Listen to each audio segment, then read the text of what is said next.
welcome to the Youth of Today. My name is Alice Marchant. Today we have a few issues to look over which are very important to you as students and will affect you in your life after college. Some of the issues that will arise through this programme should help you with having an easier time of deciding your future. We will be looking at the options that you can take once you come out of college. It has now been made more important because of the law that is about to come through that states students now have to stay in education until they are 18 at least. This particular rule did not affect the current students leaving college, but it will for a lot of you. It is important that you know the different options that are available to you after you finish education.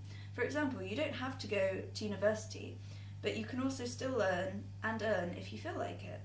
Today we are going to be talking about apprenticeships, universities and teen employment.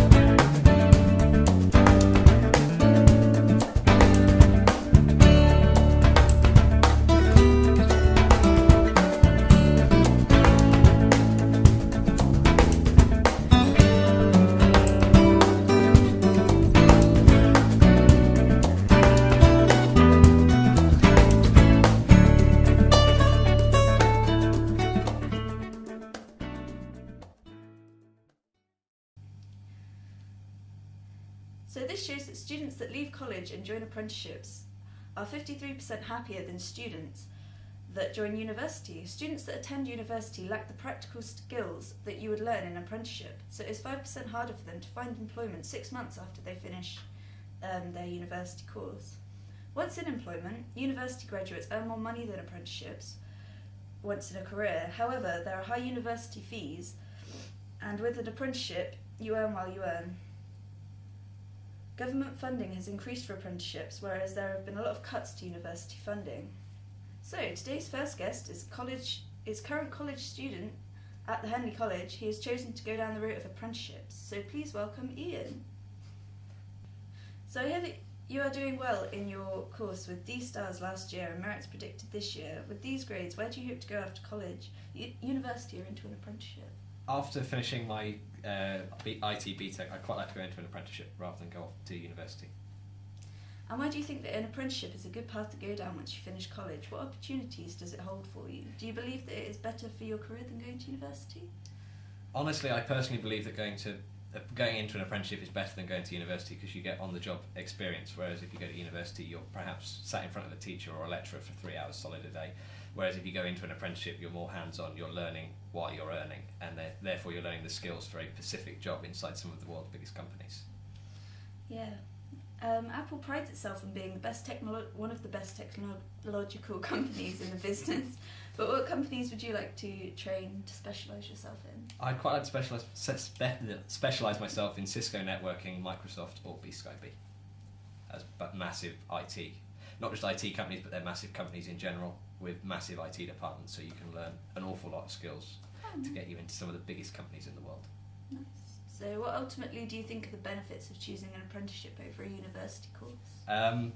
Some of the advantages of going into an apprenticeship is the fact that instead of spending all your money while you're at university, you're actually earning money as well as working, so you get the opportunity to earn money and learn skills rather than sitting at university and spending all your money going out socialising and drinking. And you also get the chance to get your foot in the door of some of the world's biggest companies rather than trying to queue up with everybody else. Yeah. An apprenticeship is obviously something that is right for you, but what advice would you give to other people looking for apprenticeships? Are grades as important as they are for university, and do you believe that there are any drawbacks to apprenticeships? Grades are very important to get into apprenticeships. You need C in both GCSE English and GCSE Maths, so if you haven't got those, it becomes an awful struggle to get in. Look early is a big bit of advice I give people. Make sure you start looking early and start talking to companies, finding out when their apprenticeship scheme opens, how many people they take on, what they're looking for, and really then just keep nagging people. It might seem harsh at the time, and they will get annoyed at you, but at the end of the day, it's your future. And it shows that you're dedicated as well. Yeah. That's some wise advice. To wrap this up then, what would your dream job be in the future, and how easy do you think that would be to achieve? My overall dream job would be to be a big CEO of a big IT company, but if I'm thinking more realistically, IT support or just being able to help people within an IT department within a business would be amazing. Okay, well thank you for that insight. I hope that you have a nice time on the show today, and maybe see you again on the show in the near future. And Right. good luck. Thank you. Earlier on, Rhiannon went to town to get some information about universities from an expert. That expert is hoping to go to university within the next few months. So let's take a look at that interview.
Hello, my name is Rhiannon and I'm in a little town in Oxfordshire, in Wallingford. So we'll be talking to our next guest, Julia. She's an A-level student at the Henley College. She's going to be talking to us today about universities, but before we have a few facts and figures about university.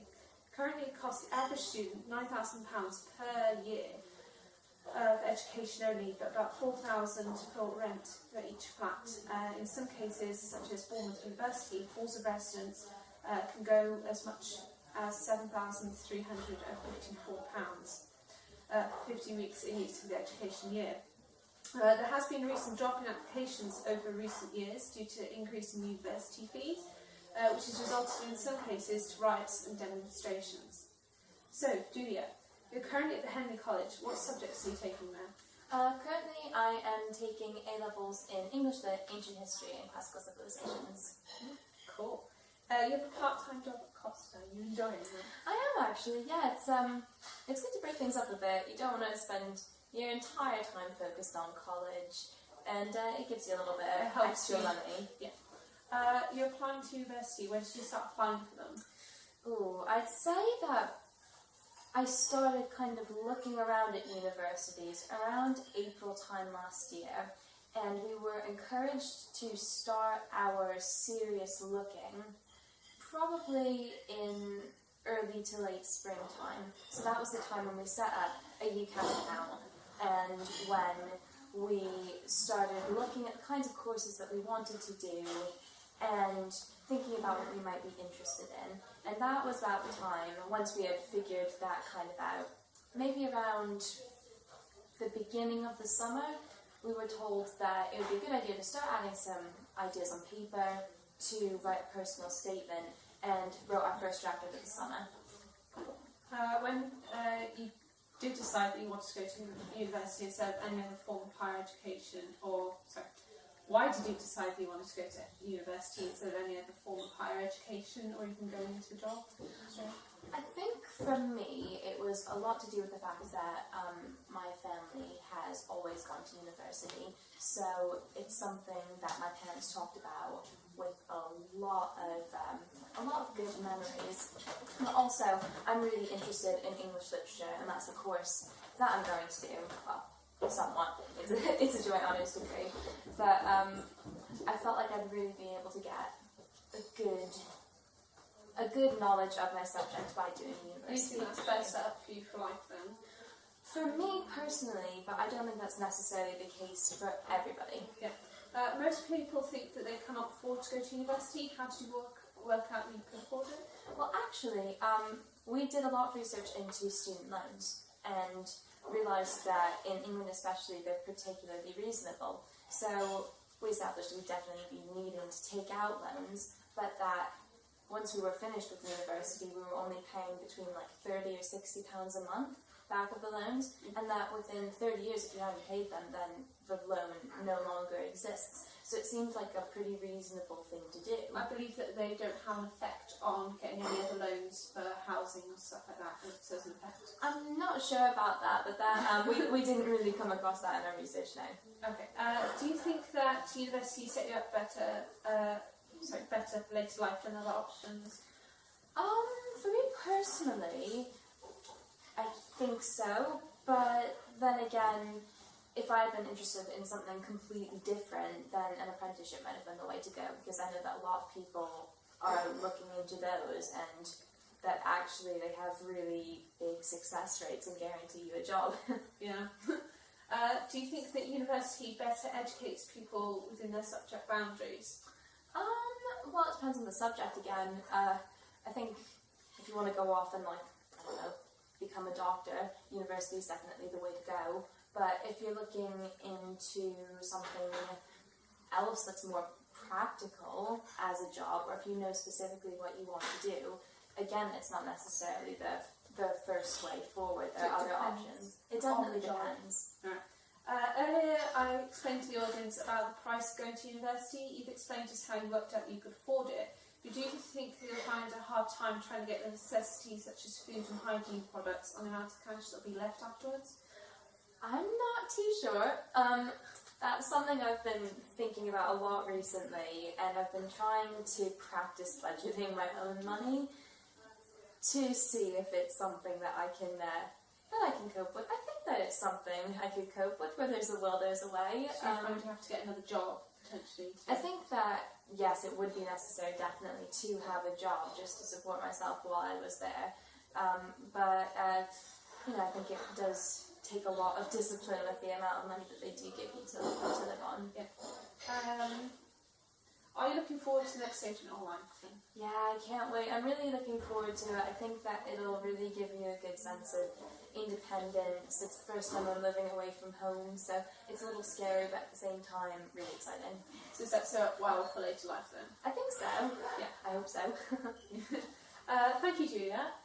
So it's clear to us that universities can be a better option for different people compared to others, and that it's affordable. So it's affordable too, unlike what other people may think. Now back to the studio.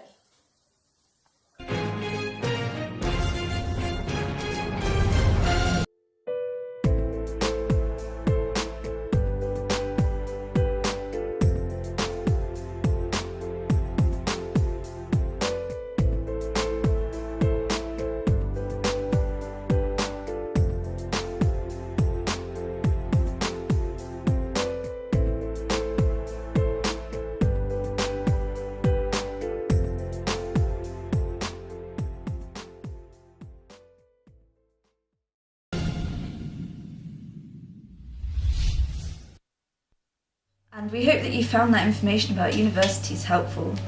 Now that we have had information about furthering people's education after college, we have our next section, which is going to talk about going straight into the workplace after education, or even working while you are still in full-time education elsewhere. This section will give people a good idea on the sorts of things that they will need to do in order to get a job at a young age. But up first, we have some facts and figures about the subject before Rhiannon goes on to talk about our third guest on the show.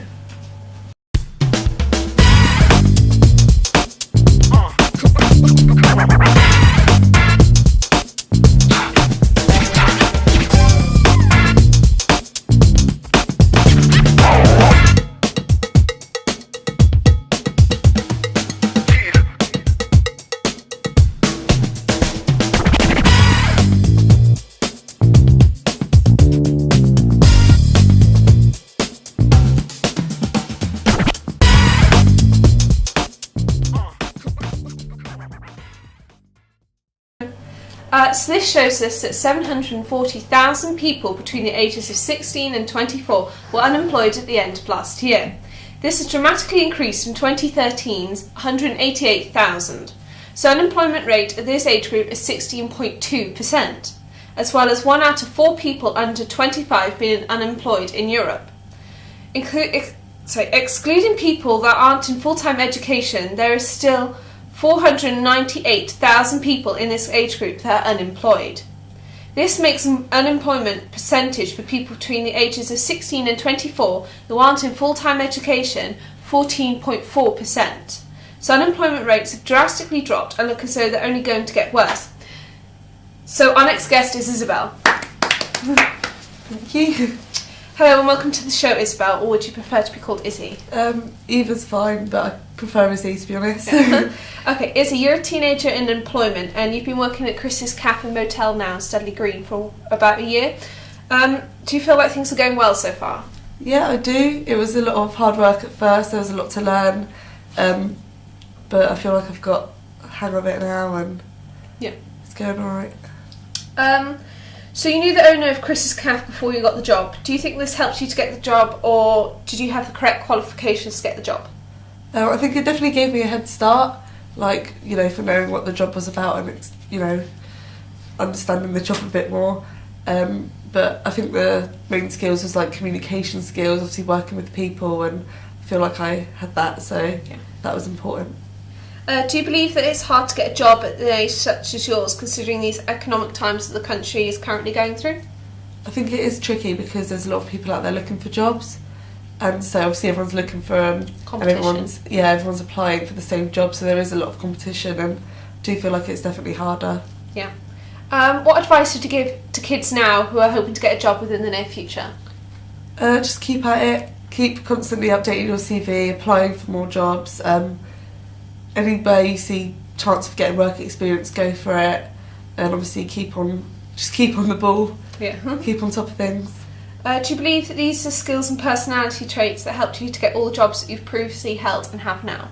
Yeah, definitely. I think you just need to be, like I say, on the ball. Make sure you know what you're doing. Obviously, if you have interviews or anything, always be on time, smartly dressed, just things like that. Just really good communication skills, be friendly, polite, all this common knowledge, really. Yeah. Do all your friends have jobs? Do they have a hard time getting them? Are they similar to yours? A few are similar, as in they work in like pubs and cafes, like food joints. Job, yeah. Some people work in bigger companies, you know, such as supermarkets. I feel like they all had, you know, similar amount of hard time trying to find the jobs. Yeah. Because they were just applying and they couldn't find any, but when they finally found the jobs, they've stuck at it, so that's good. So earlier you said to us that you believed retail was a typical job for your age group. Can you explain to us why you feel that this is the way? I just feel because I think when you're like, you know, you go to town with your mates, you might just pop your CV in. It's probably easier to apply for that type of job as well. Instead of looking at like independent shops or cafes, I think it's more easier to apply for it, and I just feel it appeals more to a younger audience. Yeah. Do you think that having a job at a young age can benefit a person, or do you think that it can have repercussions on their education? I think a bit of both, really. I think it can benefit them because the skills they learn, they will probably need that in future jobs. However, for me, definitely, I found it's made it really hard for me to balance college work as well. Like, I don't really have time to do my college work, and obviously that's quite bad, and I don't want to fall behind, so yeah. Yeah, so you think that it could add pressure to a child's life to have to earn money just so they can go out on the weekend? Yeah, I think it can add a bit of pressure. Obviously, if you've got college, or, you know, if you're in school or something like that, it definitely does kind of set you behind a bit because you don't have enough time to keep up with your work. Yeah. So, yeah, I think it is a bit of pressure for younger people. Do you think that this can help them for later life because they're learning the skills from a young age, so when they grow up they know exactly what they need to do within the workplace? Yeah, I think that is important. Learn those skills when you're young, and then you'll have those skills with you forever. Yeah. So obviously that will help you for any other job that you're looking for. It's more things to put on your CV, more things to say that you've done. And finally, what's the weirdest job that you've currently held? Well, it was last December when I worked as an elf in a Christmas grotto. So that was really fun. Yeah. Okay. Well, thank you, Izzy, for talking to us today. I believe that with your information, you've just helped a lot of people with their decisions at their age group. Well, this is all that we have time for today. I hope that you have found all of the information and subjects that we have given to you interesting and helpful. I've been Alice. And I've been Rianne. Have a nice night, and hope to see you again sometime.